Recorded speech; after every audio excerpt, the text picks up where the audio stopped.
জাতীয় থেকে আন্তর্জাতিক প্রান্তিক জনপদ থেকে নগর চারপাশে ঠিক কি ঘটছে এই মুহূর্তে তা নিয়ে আয়োজন এখন চারদিকে। আপনাদের সঙ্গে আছি আমি নাজমুস সাকিব।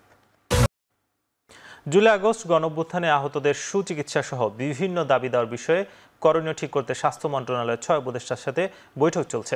এ নিয়ে বিস্তারিত জানাতে সচিবালয় থেকে যুক্ত হচ্ছেন বেলায়েত হোসেন।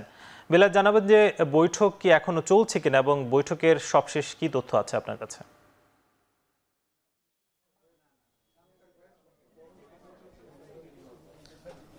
সাকিব, বৈঠকটি কিছুক্ষণ আগেই বলা যায় শুরু হয়েছে। এখানে যেটি বলছিলেন যে 6 জন উপদেষ্টা এই বৈঠকে রয়েছেন। উপদেষ্টা নাহিদ ইসলাম, আসিফ মাহমুদ, সজীব ভুইয়া, উপদেষ্টা মাহফুজ আলম, ফরিদা আক্তার, নূরজাহান বেগম, শারমিন মুর্শিদ, এই 6 জন উপদেষ্টা এখানে উপস্থিত রয়েছেন।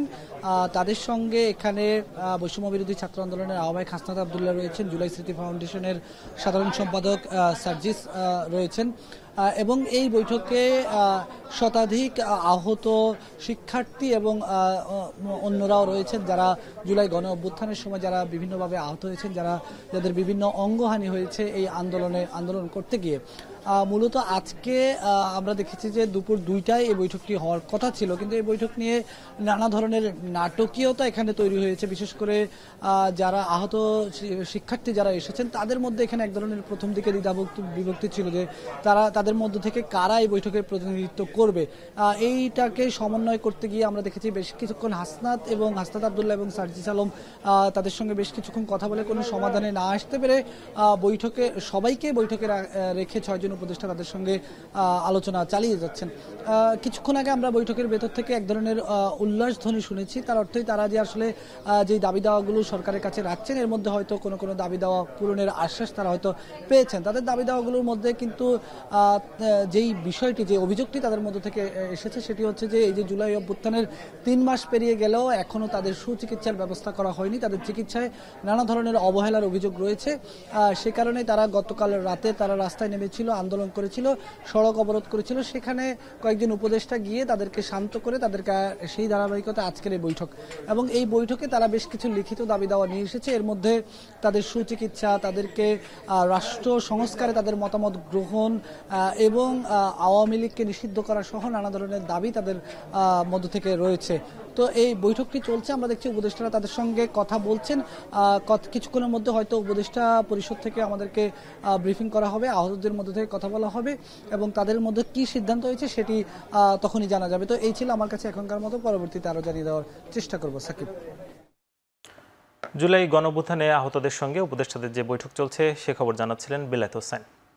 বিদ্যুৎ ও জ্বালানির দ্রুত সরবরাহ বৃদ্ধি আইনে মন্ত্রীর একক ক্ষমতা বলে সব কাজ করতে পারবেন, আইনের এই ধারা অবৈধ, অসাংবিধানিক ও জনবিরোধী বলে রায় দিয়েছেন হাইকোর্ট।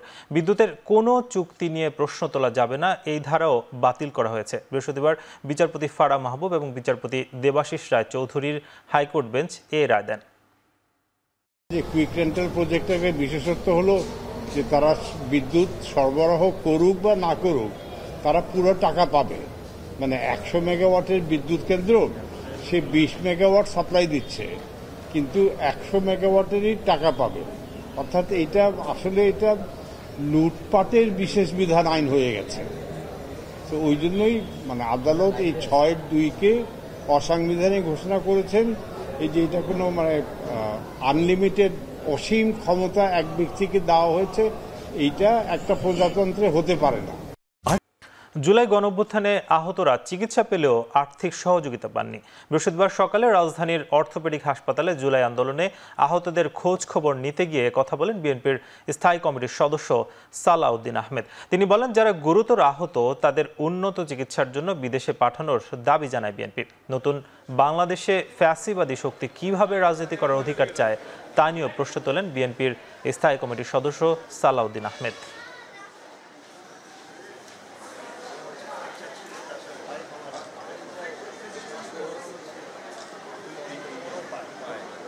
আজারবাইজানের 4 দিনের রাষ্ট্র সফর শেষে দেশে ফিরছেন অন্তর্বর্তীকালীন সরকারের প্রধান উপদেষ্টা ডক্টর মোহাম্মদ ইউনূস।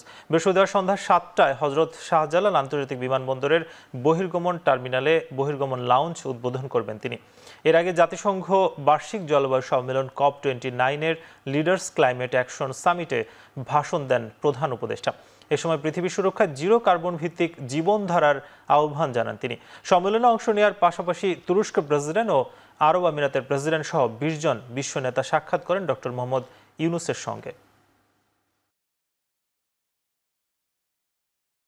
শেখ হাসিনা ভারতীয় গণমাধ্যমে যেভাবে বক্তব্য বিবৃতি দিচ্ছেন তা পছন্দ করছে না অন্তর্বর্তী সরকার। এ বিষয়ে বাংলাদেশের অসন্তোষ ভারত সরকারকে জানানো হলেও ভারত থেকে এখনও কোনো উত্তর পাওয়া যায়নি, এমনটা জানিয়েছেন পররাষ্ট্র মন্ত্রণালয়ের মুখপাত্র তৌফিক হাসান। বিকেলে পররাষ্ট্র মন্ত্রণালয়ের সাপ্তাহিক মিডিয়া ব্রিফিংয়ে এসব কথা জানান তিনি।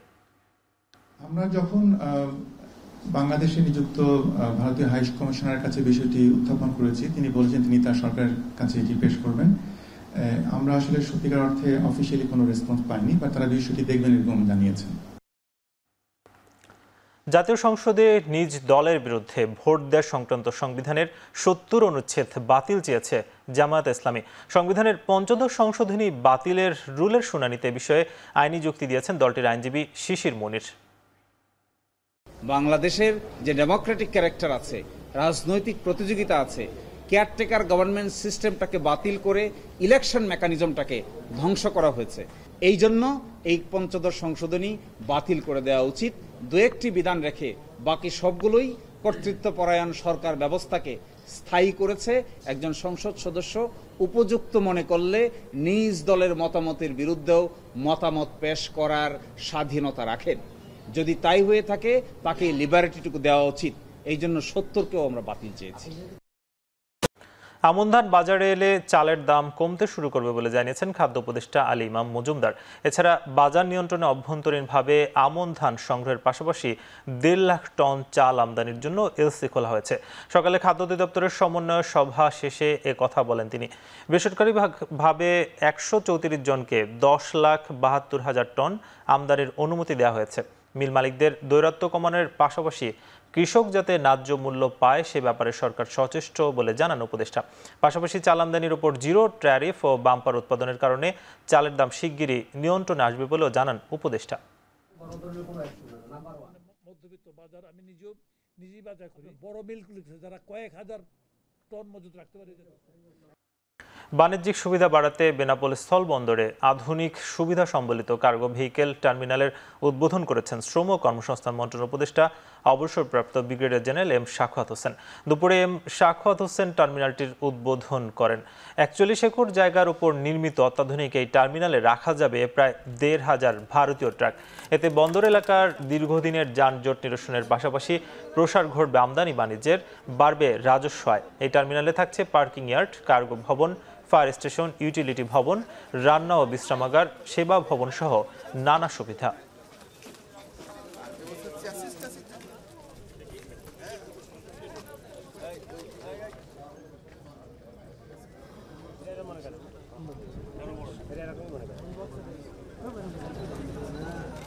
বান্দরবানের রুমার মুল্লাইপাড়ার জঙ্গলে কেএনএফের আস্তানে অভিযান চালিয়েছে সেনাবাহিনী। এ সময় একটি AK-47 রাইফেল, ২টি দেশীয় বন্দুক সহ ১৬০ রাউন্ড বিভিন্ন অস্ত্রের গুলি উদ্ধার করা হয়েছে।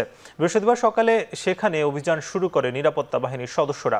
এ সময় সেনাবাহিনীকে লক্ষ্য করে গুলি ছোড়ে কেএনএফের সদস্যরা। এক পর্যায়ে গুলি বিনিময়ের এক পর্যায়ে সেখান থেকে পালিয়ে যায় সন্ত্রাসীরা। পরে ওই আস্তানা থেকে অস্ত্র ও সরঞ্জাম উদ্ধার করা হয়।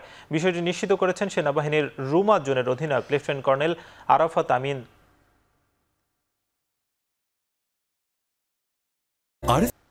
এবার আন্তর্জাতিক প্রসঙ্গ। অভিজ্ঞতা ছাড়াই সরকারের শীর্ষ পদে আস্থাভাজন ব্যক্তিদের নিয়োগ দিচ্ছেন ডোনাল্ড ট্রাম্প। বুধবার নবনির্বাচিত মার্কিন প্রেসিডেন্ট অ্যাটর্নি জেনারেল হিসেবে মনোনীত করেছেন ম্যাট গেটসকে। ট্রাম্পপন্থী হিসেবে পরিচিত ৪২ বছর বয়সী কংগ্রেসম্যান কখনো প্রসিকিউটর হিসেবে কাজ করেনি, এমনকি বিচার বিভাগ সামলানোর অভিজ্ঞতাও নেই। জাতীয় গোয়েন্দা বিভাগের দায়িত্ব পেলেন সাবেক ডেমোক্র্যাট নেতা তুলসী গ্যাবার্ড। গোয়েন্দা কার্যক্রম বিষয়ে তেমন অভিজ্ঞতা না থাকলেও তুলসীকে সামলাতে হবে 18টি গোয়েন্দা সংস্থা। এদিকে পররাষ্ট্র দপ্তরের দায়িত্ব দেওয়া হয়েছে সিনেটর মার্কো রুবিওকে। চীন, কিউবা ও ইরান বিদ্বেষী হিসেবে পরিচিত ফ্লোরিডার এই আইন প্রণেতা।